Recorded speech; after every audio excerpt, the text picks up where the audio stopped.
नमस्कार। यो विशेष परिसंवाद कार्यक्रममा यहाँहरूलाई हार्दिक स्वागत छ। म रामप्रसाद भण्डारी। दर्शकवृन्द, 72औं राष्ट्रिय प्रजातन्त्र दिवस देशभर विभिन्न कार्यक्रमको आयोजना गरी मनाइँदैछ। 104 वर्ष लामो जहानिया राणा शासनको अन्त्य गरी देशमा प्रजातन्त्र स्थापना भएको दिनको स्मरण गर्दै आज प्रजातन्त्र दिवस मनाइँदैछ। यसै सन्दर्भमा केन्द्रित रहेर कुराकानी गर्न आज हामीले स्टुडियोमा निम्ताएका छौँ पूर्व राजदूत, राजनीतिक विश्लेषक, प्राध्यापक डाक्टर जयराज आचार्यलाई। यहाँलाई कार्यक्रममा स्वागत छ। नमस्कार। हजुर, यति बेला हामी प्रजातन्त्र दिवस मनाइरहेका छौँ र यो प्रजातन्त्र दिवस मनाइरहँदा विभिन्न राजनीतिक उपलब्धि भएका छन्, महत्त्वपूर्ण राजनीतिक घटनाक्रमहरू भएका छन्। त्यसको यहाँले निकै नजिकबाट निहाल्नु भएको छ, विश्लेषण गर्नुभएको छ। समग्र रूपमा हेर्दाखेरि 2007 सालदेखि गणतन्त्र कालसम्म आइपुग्दा जुन उपलब्धिहरू भएका छन्, जुन परिवर्तनहरू भएका छन्, यसलाई यहाँले कसरी विश्लेषण गर्नुहुन्छ? अब 2007 सालको क्रान्तिकै कुरा गरौँ। राणा शासनकालमा नेपाल अत्यन्तै गरिब थियो। राणाका ठुला ठुला दरबारहरू बाहेक जनताका झोपडीमा 2 छाक खान पाक्दैन थियो। एक घान मकै भुटेर गरिब परिवारले बाँडेर खानुपर्ने थियो। त्यो गणेशमानजीको एउटा मेरो कथाका पानाहरू भन्ने किताब छ, त्यो पढ्नुभयो भने तपाईँले देख्नुहुन्छ। उहाँले अब जेल तोडेर भागेर चाहिँ नि अब देशबाट बाहिर निस्केर जाँदाखेरिमा अब काठमाडौँबाट पश्चिम नेपाल हुँदै पाल्पा हुँदै बुटवल हुँदै निस्किएर कलकत्ता पुग्नुभयो। त्यो वर्णन गर्नुभएको छ। बडो दर्दनाक आर्थिक कमजोरी, अशिक्षा, विद्यालय त थिँदै थिएनन् बाहिर। देश यो राजधानीमा एउटा दरबार स्कुल, पद्मोदय स्कुल र जेपी स्कुल बाहेक बाहिर त स्कुलै थिएन। एक दुईवटा विराटनगर त्यो उसमा धरानमा, भोजपुरमा, नत्र अशिक्षा त्यस्तै, गरिबी त्यस्तै। अब त्यो कृष्णप्रसाद कोइरालाले चन्द्र शमशेरलाई हैन गरिब जनताको के अरे कपडाको पोको पठाउनु भएको त प्रख्यात चाहिँ नि उनै एउटा सबैले इतिहासमा जानेकै कुरा छ। त्यो यथार्थ थियो। म पनि 7 सालको क्रान्तिभन्दा 1 वर्षपछि जन्मेको हुँ। मेरो बाल्यकालमा पनि मैले नेपालको गरिबी देखेको गाउँमा। लङ्गौटी मात्रै लाएर, कचाड मात्रै लाएर, ठुटे भोटो लगाएर, फाटेका लुगा लगाएर मानिसहरू हिँड्थे। जुत्ता कमैको खुट्टामा हुन्थ्यो। भनेपछि त्यस्तो खालको आर्थिक परिवेश थियो। राजनीतिक परिवेशको त कुरै नगरौँ। अब जहानिया राणा शासन थियो। अब 7 सालको क्रान्ति पछिको अवस्थाको विश्लेषण गर्दाखेरि के फरक पाउनुभयो? के फरक देखियो देशमा? त्यो परिस्थितिलाई बदल्न भनेर 7 सालको क्रान्ति पछिका प्रधानमन्त्रीहरूले निकै नै प्रयास गर्नुभएको हो। जस्तो भनौँ न, टङ्कप्रसाद आचार्य प्रधानमन्त्री हुनुभयो, निर्वाचित त होइन। पहिला त मातृका प्रसाद कोइरालै हुनुभयो, त्यसपछि टङ्कप्रसाद हुँदै अब त्यहाँ सल्लाहकार सभा पनि भयो, त्रिभुवनकै पालामा पनि र महेन्द्रको पालामा पनि। अब निर्वाचित नहुँदैखेरि पनि टङ्कप्रसाद आचार्यले पनि अब नेपालको योजना, सबभन्दा पहिलो प्रथम पञ्चवर्षीय योजना उहाँले बनाएको। अनि निजामती सेवा ऐन उहाँले बनाएको हो। अनि त्रिभुवन विश्वविद्यालय बनाउने चाहिने योजनाको सुरुवात उहाँले गरे हो। 12 सालमा नेसनल एजुकेसनल प्लानिङ कमिसन भनेर गठन भयो। त्यतिखेर अमेरिकी सरकारले के अरे आफ्नो एडभाइजर लगायत विभिन्न सहयोग गरेर पछि 16 सालमा त्रिभुवन विश्वविद्यालय स्थापना पनि भयो। 16 सालमा जब प्रथम निर्वाचित होइन सरकार बन्यो के अरे र त्यसको प्रधानमन्त्री बिपी कोइराला बन्नुभयो, मान्छेलाई कति याद छ कुन्नी, 16 सालमा मात्रै 1600वटा प्राथमिक विद्यालय खोलेको छ नेपाल। एकै वर्षमा। किनभने विद्यालय थिएनन्। अनि निर्वाचित सांसदहरूले आएर यो संसदमा बोल्दाखेरिमा के भन्नुभयो भने, हामीले जनतालाई प्रतिज्ञा गरेर आएका छौँ कि चाहिँ नि अब अर्को पल्टको चुनावमा यो बाहिर बारीमा गरामा चाहिँ नि होइन विद्यालयको छाना मुनि भोट हाल्न पाइनेछ भने प्रतिज्ञा गरेका छौँ। त्यो 15 सालको चुनावमा 2200 के अरे बुथहरू थिए र पहिलो साल 1600 र 17 सालमा अरू 600 थपेर 2200 प्राथमिक विद्यालय त त्यो सरकारले स्थापना गर्यो। पहिलो त्रिभुवन विश्वविद्यालय पनि त्यसै बेला स्थापना भन्न खोजेको कुरा केही थिँदै थिएन। तर भइदियो के भनेदेखि त्यो राम्रोसँग गति लिन लागिराखेकै थियो शिक्षा क्षेत्रमा योजनाबद्ध ढङ्गले। अब अनि कूटनीतिमा पनि त्यो 18 महिने शासनकालमा त्यतिखेरको सरकारले 16वटा नयाँ देशसित कूटनीतिक सम्बन्ध स्थापना गरेको थियो। त्योभन्दा अगाडि जम्मा 10 थिए।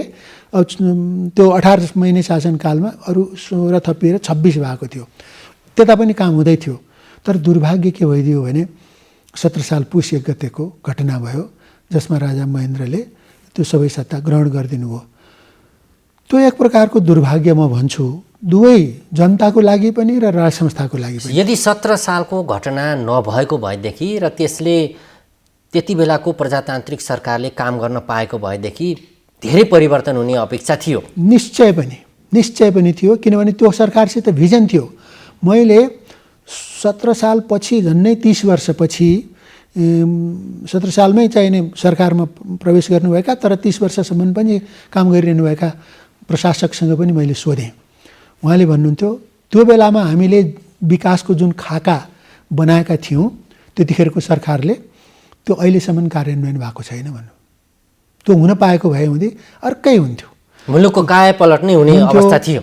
दुर्भाग्य के भइदियो भने त्यही काण्डले राज संस्थाप्रति जनताको विश्वास अविश्वासको बीजारोपण गरिदियो, जुन झाँगिएर गएर पछि अब राज संस्थै समाप्त हुने स्थिति आयो।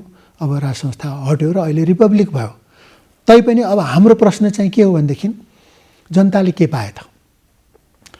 अब अहिले पनि खाडी मुलुकमा मलेसिया, कोरिया विभिन्न मुलुकमा चाहिँ नि लाखौँ युवा युवती गएर काम गर्नुपर्ने परिस्थिति आएको छ। के प्रजातन्त्रले परिकल्पना गरेको आशा गरेको चिज यही थियो त? समस्या धेरै छन्। जस्तो यहाँलाई म अलिकति जोड्न चाहेँ, 46 सालको राजनीतिक परिवर्तन पछि देशमा प्रजातन्त्र पुनर्स्थापना भयो भनेर नेताहरूले भन्नुभयो र पुनर्स्थापित प्रजातन्त्रमा निर्वाचित सरकारहरू पनि बने। तर एउटा जुन राजनीतिक स्थायित्वको कुरा जुन हामीले गर्छौँ पटक पटक, कुनै पनि सरकार एउटा सरकारले स्थायित्व लिन पनि सकेन र देशमा एक किसिमको अराजकता, उशृङ्खलता, अनुशासनहीनता, दण्डहीनता अझ मौलाउँदै गएको अनुभूति पनि भयो।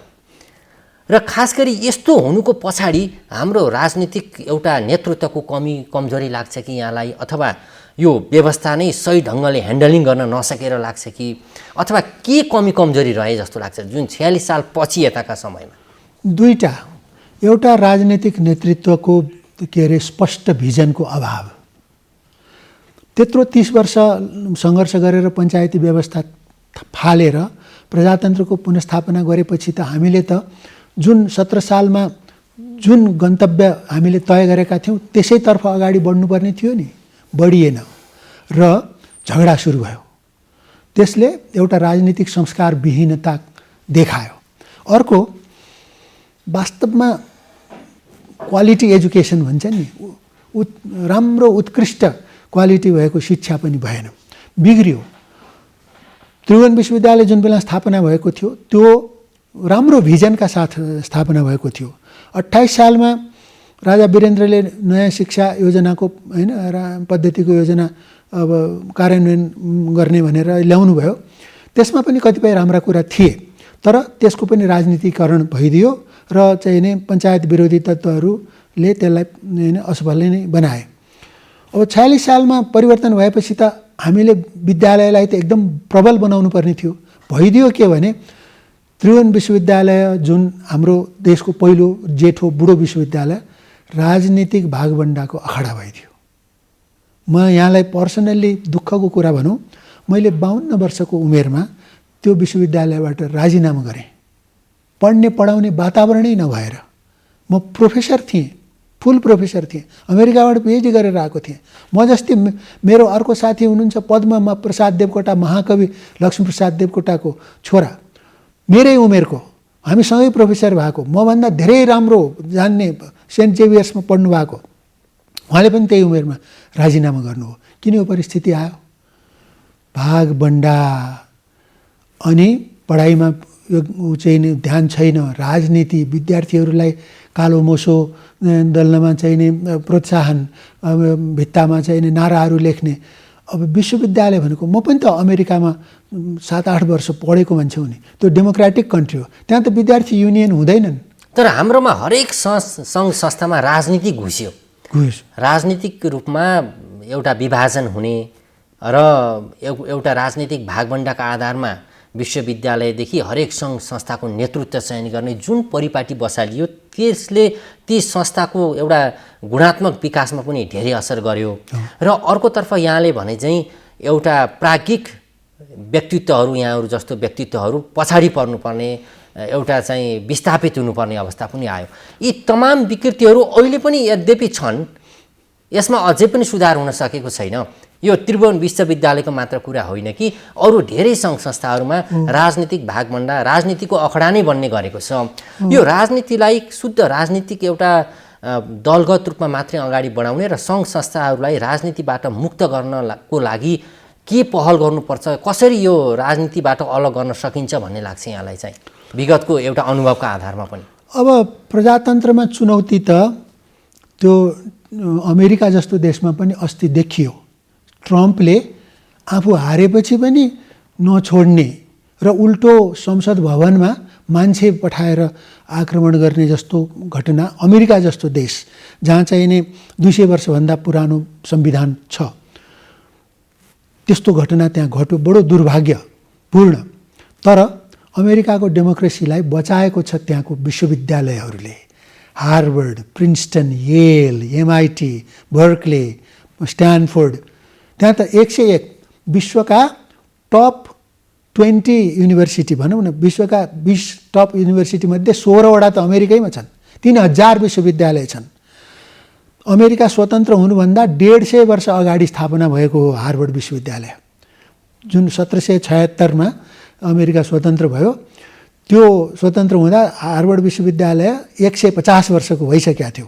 101 दिग्गज थिए। अरू विश्वविद्यालयहरू 8वटा विश्वविद्यालय छन् जसलाई आइभी लिग भनिन्छ, त्यो अमेरिका स्वतन्त्र हुनुभन्दा अघि स्थापना भएका। उनीहरूमा जुन स्वतन्त्रता छ, अझ यता बेलायतको कुरा गरौँ, अक्सफोर्ड, केम्ब्रिज, बाफ्रे 1000 वर्ष पुरानो अक्सफोर्ड, 900 वर्ष पुरानो केम्ब्रिज, त्यहाँ अब अहिले पनि चाहिँ नि भनौँ न कोभिडको पहिलो भ्याक्सिन त चाहिँ अक्सफोर्डले निकाल्यो नि त। किनभने त्यहाँ राजनीतिक भागभन्डा हुँदैन, प्राज्ञिक योग्यताको आधारमा गरिन्छ, मतलब योग्यता क्षमताको आधारमा मात्र त्यहाँ चाहिँ कामहरू हुन्छ। हामीले त्यो कुरा बिर्स्यौँ। नेपाललाई सुधार गर्ने हो भने हामीले त्यस्ता विश्वविद्यालय, भगवानको कृपाले नेपाललाई यस्तो जलवायु, यस्तो राम्रो शीतल होइन देश दिनुभएको छ। अब गर्मी आउँदैछ, हेर्नुहोस् चाहिने पटना चाहिने बनारस, दिल्लीमा 46, 47, 48 डिग्रीसम्म जान्छ। हाम्रो यहाँ 34-33 भन्दा बढी जाँदैन। यो त स्वतः चाहिने भगवानले एयर कन्डिसन गरेको देश। यहाँ त ठुल्ठुला विश्वविद्यालयहरू, पहाडहरूमा ठुल्ठुला अस्पतालहरू, के अरे क्वालिटी सर्भिस दिन सक्ने, जसले गर्दाखेरिमा विदेशी बिरामी, विदेशी विद्यार्थी यहाँ आएर होइन उपचार गर्ने, पढ्ने, यस्तो हाम्रो त स्वर्ग हो नि यो देश त। तर भिजन भएन र त्यो जुन 7 सालको क्रान्तिको स्पिरिट थियो, त्यो स्पिरिटलाई हामीले, जुन बिपी कोइरालाले त्यति बेला चाहिँ एउटा परिकल्पना गर्नुभएको थियो, सपना उहाँले देख्नु भएको थियो, त्यसलाई पछाडिको पुस्ताले इम्प्लिमेन्ट गर्न सकेन अथवा त्यसलाई सही रूपमा अगाडि बढाउन सकेन। बडो दुर्भाग्य छ। अब हेरौँ, अब युवा पुस्ताले अझै पनि हामी केही गर्छ कि, त्यति निराश नहौँ। तर युवा पुस्तालाई पनि के भन्नुपर्छ भने विगतको अनुभवबाट सिक्नुपर्छ हामीले। बिपी कोइराला स्वयं, मैले सम्झना छ, चीनको भ्रमणमा जानुभन्दा अगाडि इतिहास शिरोमणि बाबुराम आचार्यको घर जानुभयो उहाँ बिपी आफै, र सारा पुराना डकुमेन्टहरू र नक्साहरू माग्नुभयो। र उहाँ चीनमा गएपछि नेपाल र चीनको के अरे बााउन्डरी ट्रिटी भयो, मतलब यो सीमा सम्झौता भयो। त्यो सीमा सम्झौता गर्ने विषयमा सगरमाथामा विवाद भयो। त्यो विवादको कुरा माओ त्से-तुङसँग उहाँले गर्नुभएको छ र अहिले चीन सरकारले के अरे छापेको माओ त्से-तुङको चाहिँ परराष्ट्र नीति सम्बन्धी छापेको किताबमा पुरै बीपीले के भन्नुभयो, माओले के भन्नुभयो, बीपीले के भन्नुभयो, माओले के भन्नुभयो भनेर जसरी नाटकमा पात्रहरूले बोलेको छ त्यो छापेको छ। मैले भन्ने खोजेको गरेको होइन, उहाँ किन जानुभयो? जतिसुकै चाहिँ नि ठुलो नेता भए पनि होइन, उहाँले चाहिँ नि इतिहास विगतबाट सिक्नुपर्छ भनेर इतिहास शिरोमणिको घरमा गएर चाहिँ नि त्यो पुराना दस्तावेजहरू अध्ययन गर्नुभयो, खोज्नुभयो र त्यसैका आधारमा उहाँले त्यहाँ वार्ता गर्नुभयो। नेपाल के अरे सगरमाथाको, नत्र त उनीहरूको नक्सामा त उनीहरूको पट्टि थियो, हाम्रो नक्सामा हाम्रो पट्टि थियो। तर त्यो सम्झौता भएपछि अन्तर्राष्ट्रिय कानुन बमोजिम चाहिँ नि त्यो सीमाङ्कन भयो। हजुर, अब विगत 46 सालदेखि यताका राजनीतिक परिघटनालाई, राजनीतिक गतिविधिलाई यहाँले नजिकबाट निहाल्नु भएको छ। अब खास गरी 72 सालमा नेपालमा संविधान जारी भयो। जनताका प्रतिनिधिले लेखेको संविधान जारी भइसकेपछि मुलुकले अब सही दिशा लिन्छ, एउटा स्थायित्व ग्रहण गर्छ र एउटा जुन सङ्क्रमणयुक्त राजनीतिक सङ्क्रमण भन्ने गर्छन् दलहरूले, एउटा राजनीतिक सङ्क्रमणको अब अन्त्य हुन्छ भन्ने जुन अपेक्षा थियो त्यो अपेक्षा हुन सकेन। संविधान त आयो, तर यहाँले भने जस्तै जनतामा एक किसिमको खुसी, उत्साह, उमङ्ग आउन सकेन। यो जनतामा खुसी, उमङ्ग ल्याउने चिज चाहिँ के रहेछ? राजनीतिक परिवर्तनले त आउँदो रहेछ यी कुराहरू त। उही राजनीतिक नेतृत्व र पार्टीमै। अब तपाईँ भन्नुहोस् अहिले कुन चाहिँ पार्टी विभाजित छैन? सबै पार्टी विभाजित छन्। विपक्षमा रहेको पार्टी पनि विवादित छ, सत्तापक्षको पनि विभाजित छ, राप्रपा विभाजित छ, सबै पार्टी विभाजित छन्। यो केका लागि विभाजित छन् भन्ने कुरा त क्लियर नै छ। पावर चाहियो, शक्ति चाहियो, सत्ता चाहियो। त्यसले गर्दाखेरिमा के छ भने राष्ट्रको विकास, गन्तव्य, आर्थिक सामाजिक विकासको एजेन्डा त कता गयो ओझेलमा पर्यो।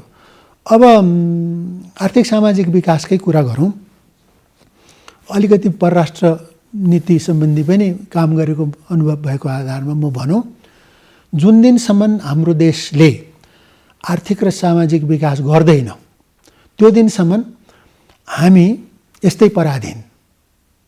अहिले पनि पराधीन भनेको के भनेदेखि वैदेशिक सहायतामा निर्भर छौँ नि। अब अहिले सबभन्दा ठुलो हट पोटेटो भन्छन् नि, तातो चाहिँ नि खाइ नसक्नुको आलु चाहिँ बनेको छ यो एमसिसी जस्तो विषय। अब आगामी त्यस्तै अरू देशले अब अफर गर्ने भनौँ न अब सहायता विषय त्यत्तिकै विवादित हुन जान्छन् अब, र हामी सधैँ झगडामा र विकासपट्टि नलागेर त्यो भइन्जेल त झन् के हुन्छ भनेदेखि अब स्वतन्त्र, स्वाधीन, आत्मनिर्भर बन्नुको सट्टा परनिर्भर मात्रै होइन कि अरूहरूको खेल, क्रीडा मैदान हुन्छ देश। ठुल्ठुला शक्ति राष्ट्रहरूको एउटा क्रीडास्थल हुने अवस्था देखियो होइन? शक्ति राष्ट्रहरूको क्रीडास्थल भइसक्यो, तब मिडियामा आइसक्यो। विश्वका ठुला महाशक्ति राष्ट्रहरूका चाहिँ के अरे प्रवक्ता, कूटनीतिज्ञहरूले अब विवाद गरेका छन् नेपालको विषयलाई लिएर, आएन मिडियामा। भनेपछि यो समग्र यस्तो अवस्था आउनुको पछाडि देशभित्र एउटा राष्ट्रिय सहमतिको वातावरण बन्न नसक्नु, राजनीतिक दलहरू आफैमा विभाजित हुनु र एउटा साझा गोल, एउटा साझा उद्देश्य निर्माण गर्न नसक्नु हो। मैले त क्राइसिस देखिसकेँ। कहिल्यै पनि दुईटा विश्वशक्ति राष्ट्रले नेपालको विषयलाई लिएर एजेन्डा बनाएर विवाद गरेको योभन्दा अगाडि मैले देखेको थिइनँ, सुनेको थिइनँ। यो त क्राइसिस हो। त्यसैले हामी यो 72 सालबाट चाहिँ नि होइन गणतन्त्रको संविधान बन्यो, यो बन्यो, त्यो बन्यो भनेर जुन सेलिब्रेट गर्छौँ त्यो त एउटा विडम्बना जस्तो भएको छ। हामीले अब चाँडोभन्दा चाँडो होस पुर्याउनुपर्छ र बाटो पत्ता लगाउनुपर्छ। र फेरि बिपी कोइरालाको कुरा गर्छु, इजरायलसित सम्बन्ध राख्ने कुरा जो भारतलाई पनि मन परेको थिएन, चीनलाई पनि मन परेको थिएन। यदुनाथ खनाल जस्ता कूटनीतिज्ञलाई उहाँले सोध्नुभयो इजरायलसित सम्बन्ध राख्न कसो होला? ठिक छ, राख्न हुन्छ। राजा महेन्द्रले पनि राख्न त, तर मेरो सोभियत युनियनको भ्रमणभन्दा पछि गरौँ कि यो सिग्नेचर चाहिँ भनेर उहाँले भन्नु कति विचार गरेका छ। किनभने सोभियत युनियनले पनि इजरायललाई त रिकगनाइज गरेका थिएन। कति भ्रमणमा असर गर्छ कि भनेर उहाँले त्यो बेला चाहिँ पछि सार्न आग्रह गर्नुभएको थियो। मैले भनेको कति दूरदर्शी ढङ्गले उहाँहरू चल्नुहुन्थ्यो, राजासित पनि, प्रधानमन्त्रीसित पनि, विद्वानहरूसित पनि, कूटनीतिज्ञहरूसित पनि, सबैसँग सल्लाह गरेर। अब अहिले सल्लाह छैन, समस्या त्यस्तो भएको छ र केवल नाराबाजी भएको छ, अब उत्तेजनामा आउने कुराहरू भएको छ। बडो दुर्भाग्यको कुरा हो यो देशको लागि। अब 7 सालको क्रान्तिको चाहिँ नि भावना नबिर्सौँ र जनताको हित हुने चाहिँ नि अभियानमा हामी लागौँ। आर्थिक सामाजिक विकास नगरिकन परराष्ट्र नीति मात्रै सफल हुँदैन, यो कुरा हामी बुझौँ।